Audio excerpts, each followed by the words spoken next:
Hello everybody, my name is Sherman Arnowitz. I'm president and founder of Keyhole Financial Services. Welcome to the 2020 Distress Note Convention. Unfortunately, I can't be here live. I have a prior engagement. So what I have in store for you is a whole webinar presentation on anatomy of a second mortgage fund. What we're going to do in this webinar is we're going to, throughout the video, you'll see what it actually takes to look for the notes, to buy the notes, to manage the notes, what each month entails in regards to how much time you're putting in, what the different strategies are going to be depending on the loan. So one of the things I'd like to talk about first is what you need to do in order to get involved in seconds. When I started 25 years ago, it was a very, very small industry. I would say there was probably maybe a dozen other investors that were investing in second mortgages. And there were really no rules, no regulations, and so it really was like the Wild West. And so what we found was you get to wear a lot of hats, and that's the good news. For some of you, it may be the bad news. But the good news is that when we're investing in these second mortgages, these different hats vary. For instance, when we receive a spreadsheet from a seller, we've got to put on our mathematician hat. We've got to put on our Columbo hat because we're going to look at these loans very, very closely. And so when we look and we perform the due diligence, we need to know what we're looking for. Once we know what we're looking for, now it's the negotiating stage. And so we'll put that hat on because now we want to negotiate with the seller. Once we negotiate and we buy the loan, now we're a bit of a lawyer because now we're going to review the collateral material. We want to make sure that the material, the agreement is fair both for the buyer, us, and for the seller. Once we have the material, all the collateral material, now we need to skip trace. We need to try to find the borrower.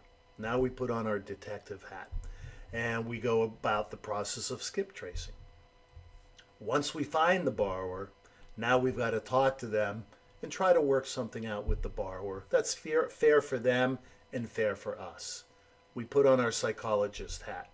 A lot of these borrowers have gone through a lot of turmoil, tragedy, and so we need to be sensitive, but at the same time we need to take control of the conversation.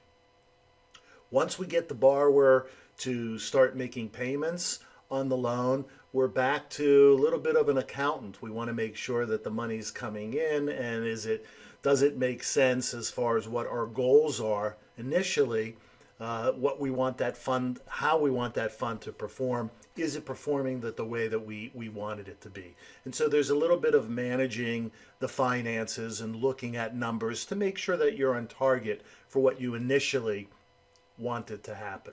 So as you can see, there's a lot of things that are going on. I love this industry because you get to wear a lot of hats.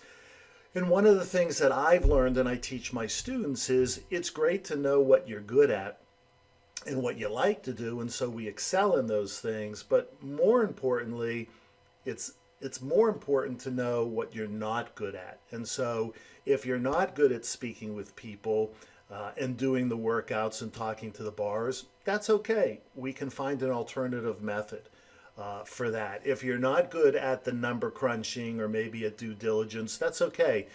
Rarely do we find somebody that's good at everything all across the board. So it's important to know what your weaknesses are so that we can implement some sort of alternative for those weaknesses. What you're going to need is a commitment. It's not an easy industry. We've had some students that buy 5 notes and 2 of the notes aren't performing and they're not meeting what they thought their expectations were. And so the investors want to get out of the note business. It's a tough business, and you have to know before you get into the business what the realities are. And the realities are, for instance, if we buy 5 notes, whether you buy 5 notes, 50 or 500, the numbers, the ratios, the percentages are pretty much going to be the same. And what I tell my students is If we buy 5 notes, one of those notes is going to crap out. And by this I mean we've done all the research in the world on these 5 notes. But this note, 6 months down the road, the borrower loses his job. He can't pay the first mortgage. The first mortgage starts to foreclose. They foreclose on the borrower. There's no surplus funds. We're out. It's the nature of the beast. It's what we do. That $5,000, $6,000 that you paid for that note, it's out. You're gone. You lost it. Out of the remaining 4 notes, I say that 2 of those notes, we're probably going to get them from non-performing to re-performing. And by this I mean, hey, Mr. Smith, you owe me $30,000, $600 a month. Can we get you to start paying that $600 a month? Oh, you can't afford $600 a month? Okay, what could you afford? $200 a month? Great, we'll put you on our temporary payment plan where you'll pay $200 a month for 6 months.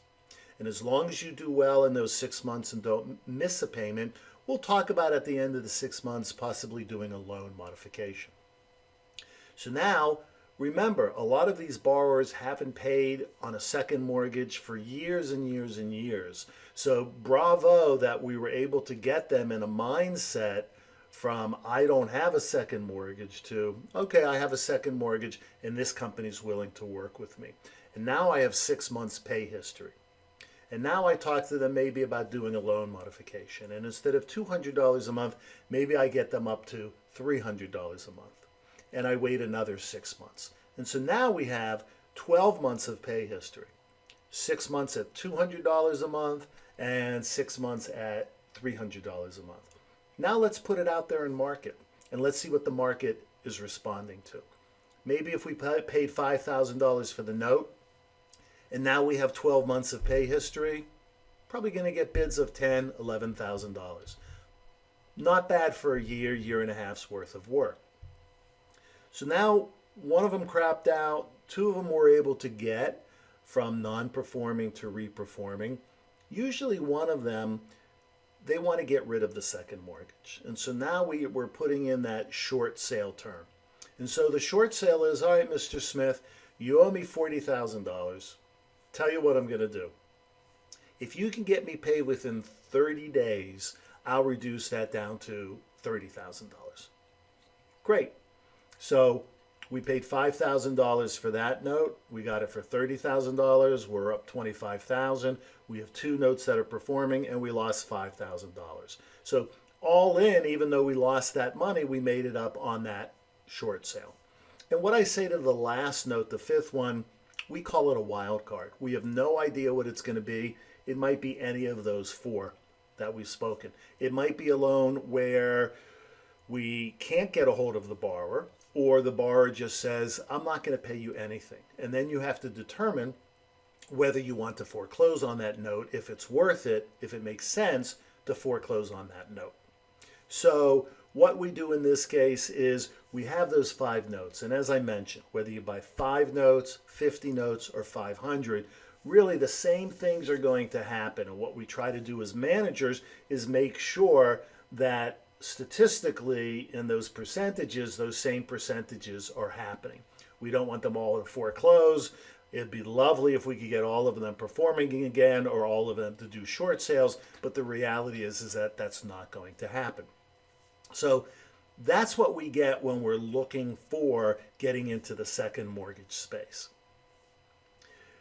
It's a juggling game, and what I tell my students is we're constantly juggling. We're juggling where we're going to find the loans, we're juggling where we're going to find the money, and we're juggling where we're going to find the education. There's been plenty of times where I have plenty of money to invest in, but I can't find the loans. There's been plenty of times where I have tons of loans, but I don't have the money to do it. And throughout, I'm always learning. That's another great thing about this business. You're always learning. There's something to always grasp onto and learn. So that's my spiel. I hope you enjoy this webinar that we're going to shoot you off to right now. It's the anatomy of a second mortgage fund. I hope you enjoy it. If anybody has any questions, please feel free to give me a call or email me at info@keyholefinancial.com. I hope you enjoy the webinar, and I hope you enjoy the rest of the convention. Take care. Hi, and welcome to our presentation, Anatomy of a Second Mortgage Fund. In this presentation, we'll be discussing the key components to starting and managing a successful fund. You'll learn what it takes to juggle finding the loans, finding capital, and developing good business strategies. Hi, I'm Sherman Arnowitz, President and founder of Keyhole Financial Services and Keyhole Academy.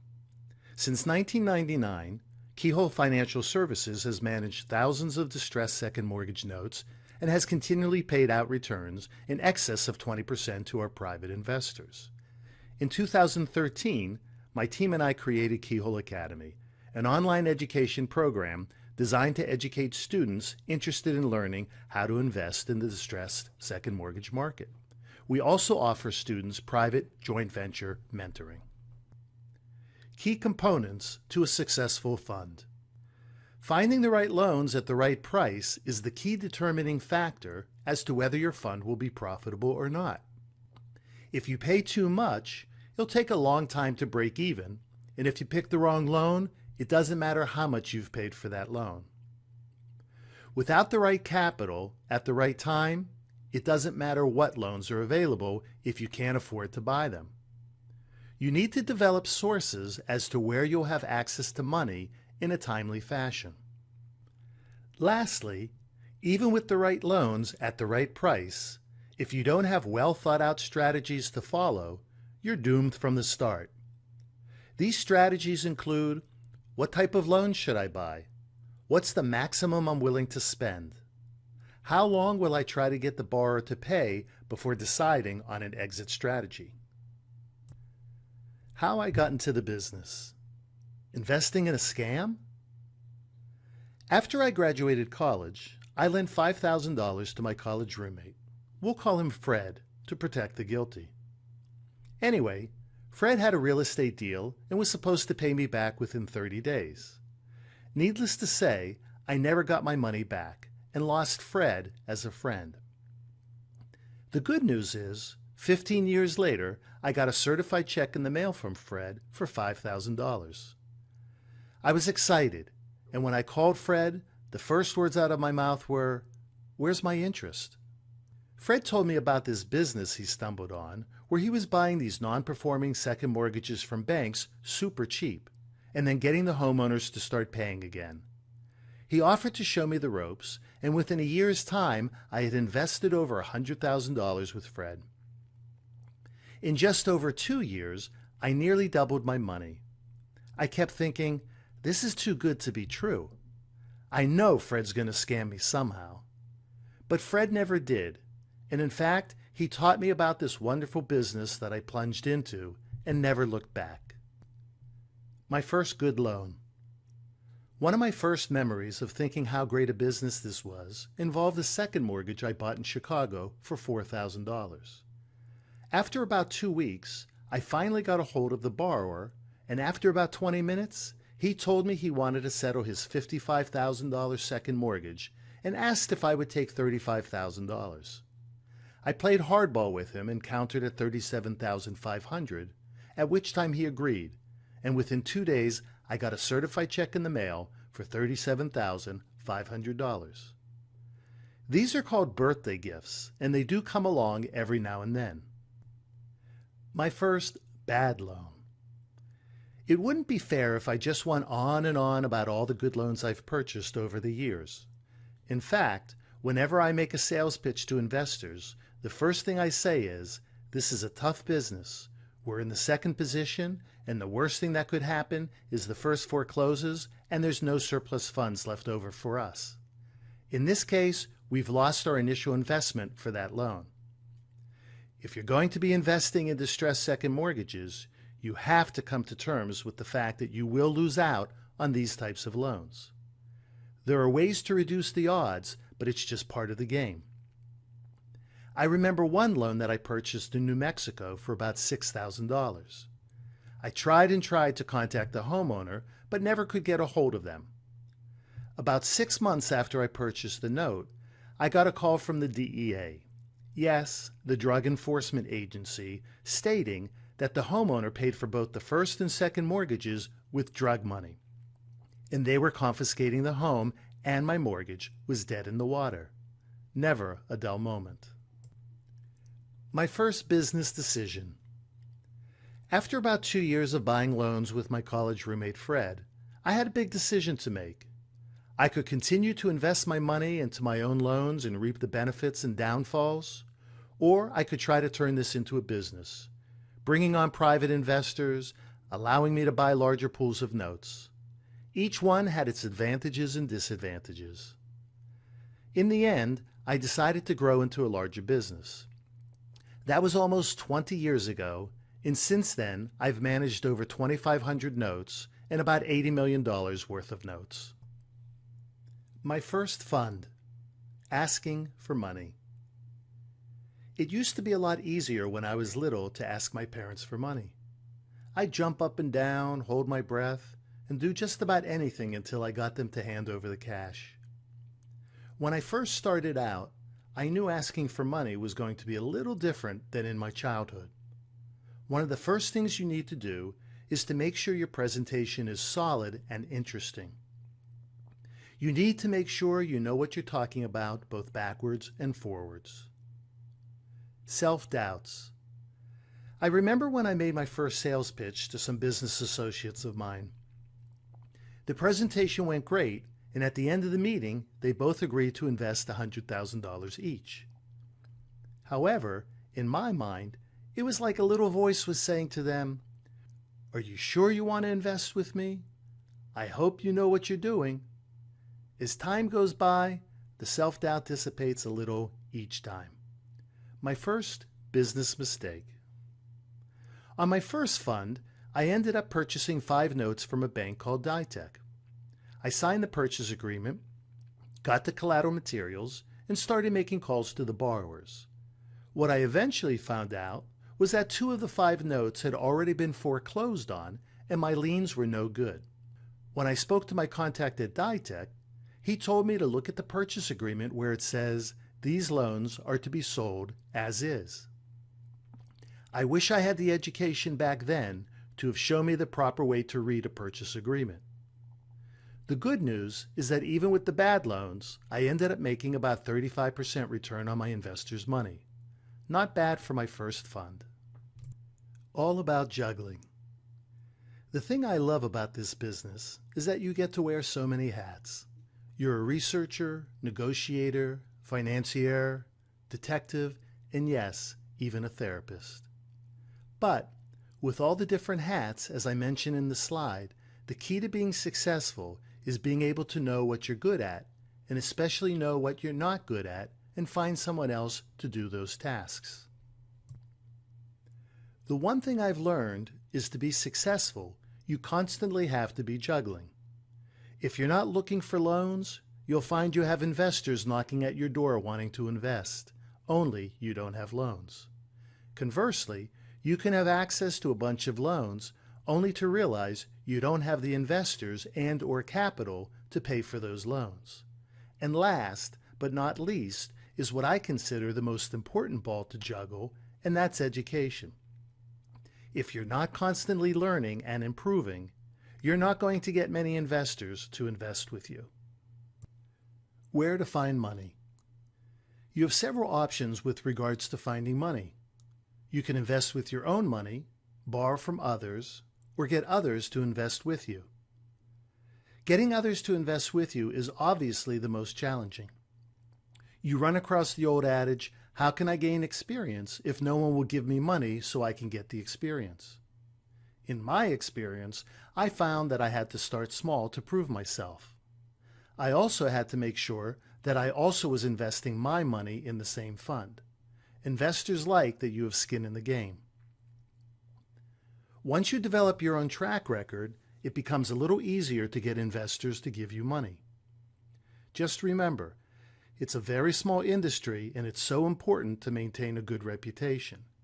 Your word and actions are everything.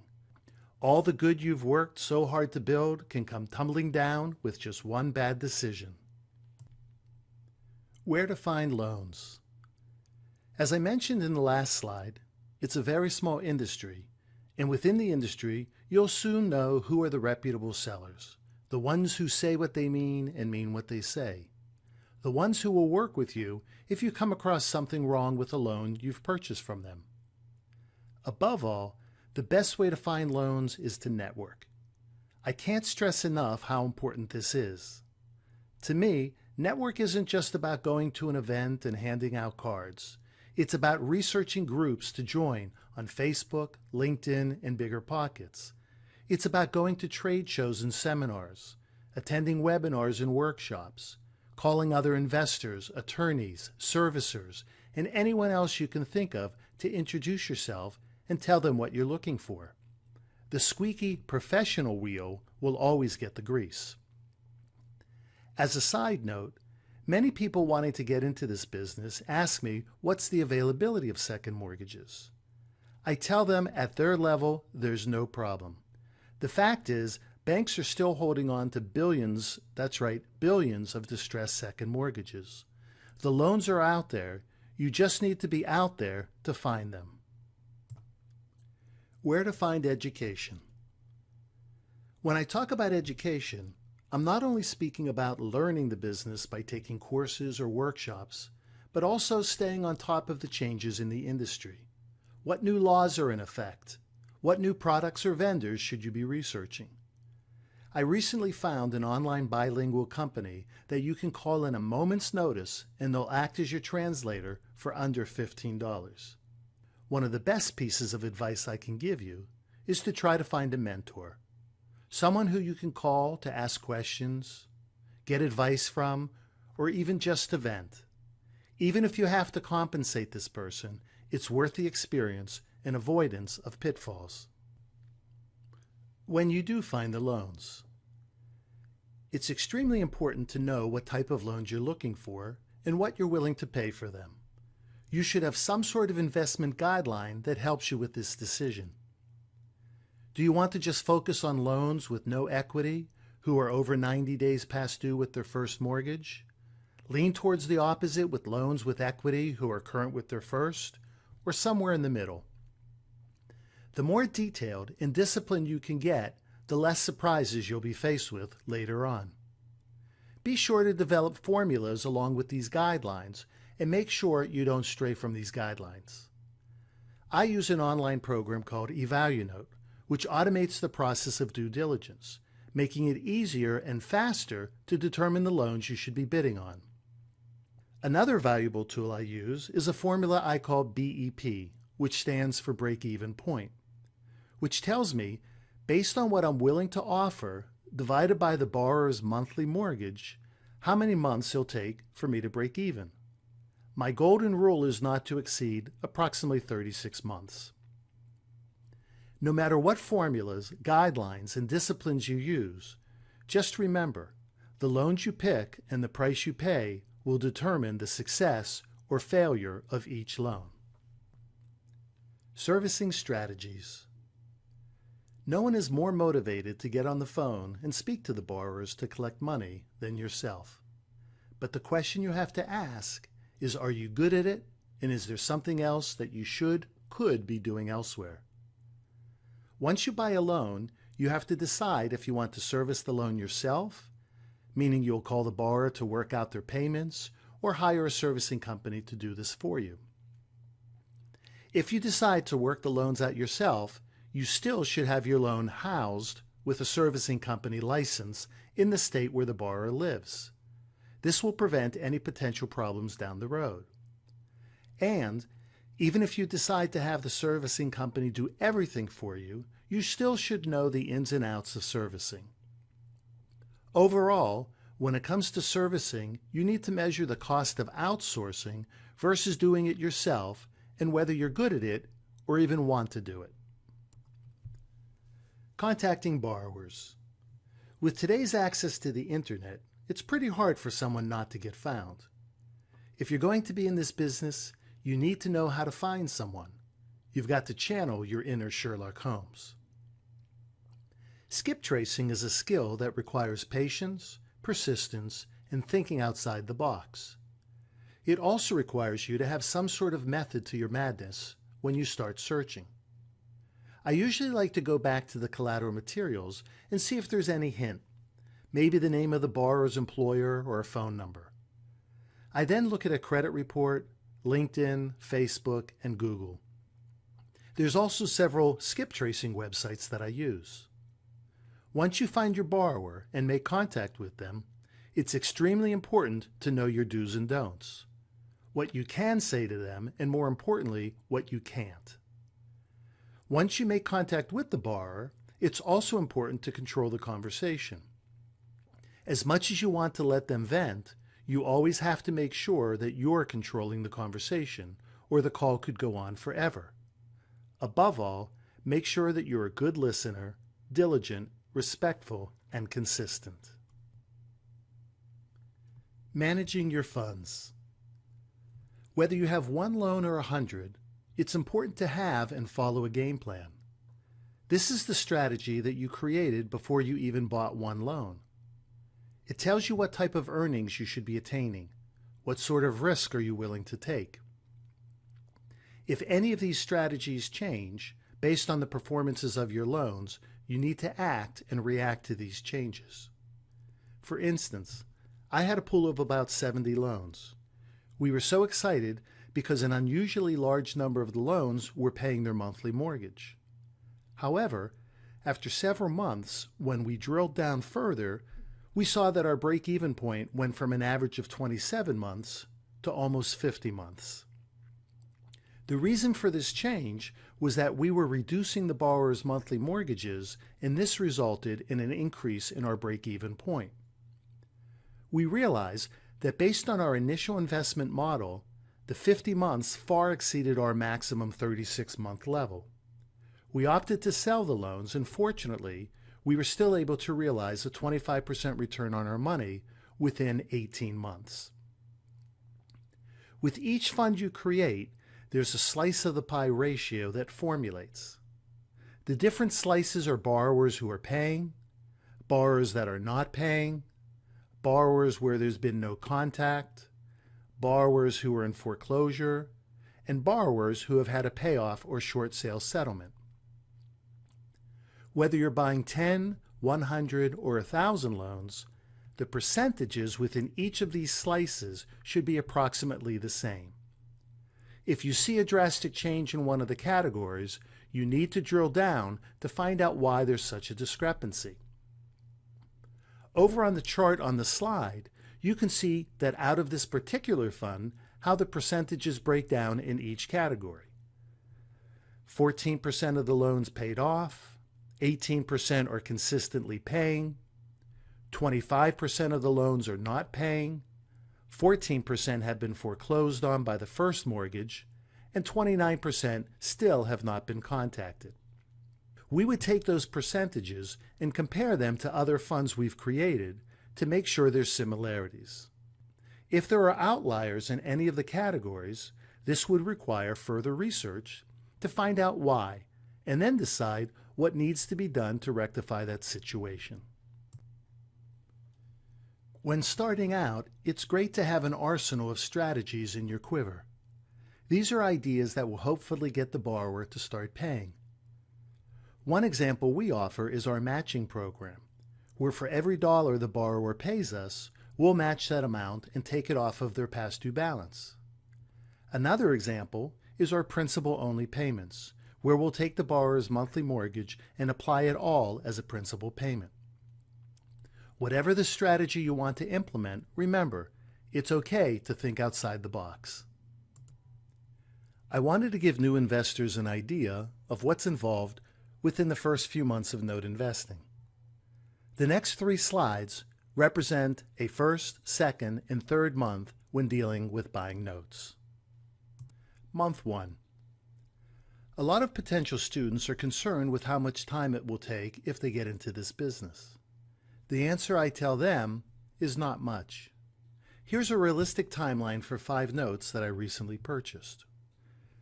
During month 1, I received a spreadsheet of 20 non-performing second mortgages. After my due diligence, I narrowed them down to 9 loans I was interested in and gave a bid offer on these 9. I was awarded 5 of the 9 notes, and after I received and reviewed the purchase and sales agreement, along with the collateral material, I signed the PSA and funded the notes. About a week later, I received the collateral materials and spent about 2 to 3 hours reviewing all the documents to make sure nothing was missing. I then reviewed and approved the seller's copy of their goodbye letter and also sent out my welcome letters to the borrowers. I then entered all 5 loans into my loan management software.